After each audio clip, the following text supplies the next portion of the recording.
The equilibrium point is the equilibrium of supply and demand at this point. So demand slopes down because a strong foreign currency means more dollars being asked for. Supply slopes upward because the same thing is true for the dollar. So this curve is upward sloping from the Mexican point of view, right? Strong currency means more demand here. Strong currency means more supply here. It's the same idea. The country with the stronger currency demands more of the other. Here, it's American supply, because if you can imagine the two sides of this transactions, that a foreign buyer wants dollars and asks for them, the American seller has to be willing to exchange them.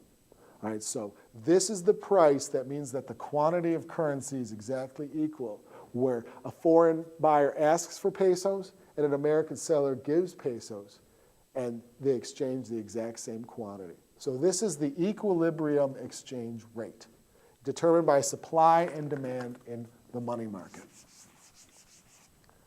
Now, the next topic is what determines changes in this equilibrium rate. So what determines changes in E?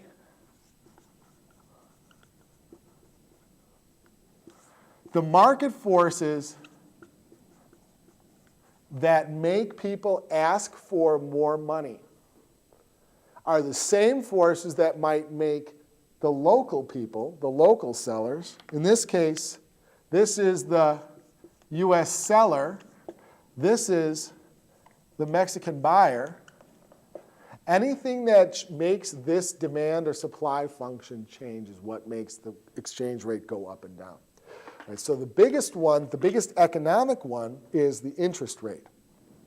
If the interest rate in the US goes up, or the interest rate in Mexico goes down, you would find that more Mexican investors would want US accounts.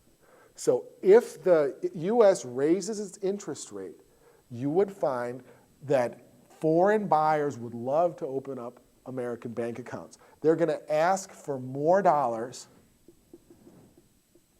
and you'd see that E goes up. So if the US raises rates, the dollar rises. Or if Mexico cuts rates, then it's a substitution effect. Mexican investors will leave that country with the lowest rates and will come to the US. Either one, it's a relative change in the difference between the two. All right, and so this is actually called the interest rate differential,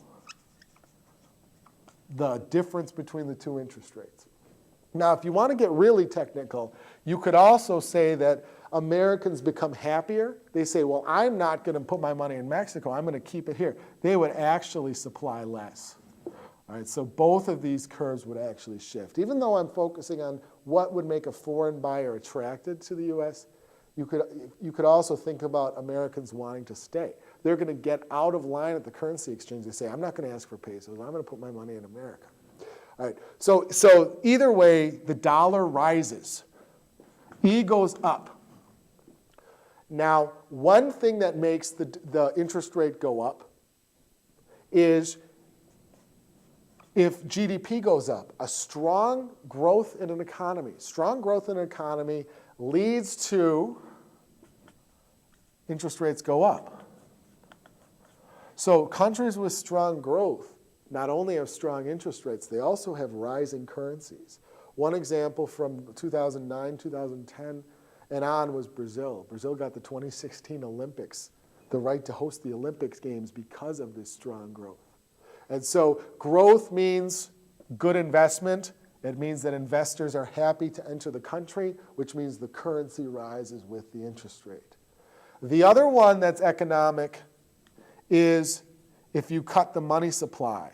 This also leads to high interest rates. So the interest rate is actually the economic thing that makes countries grow. But the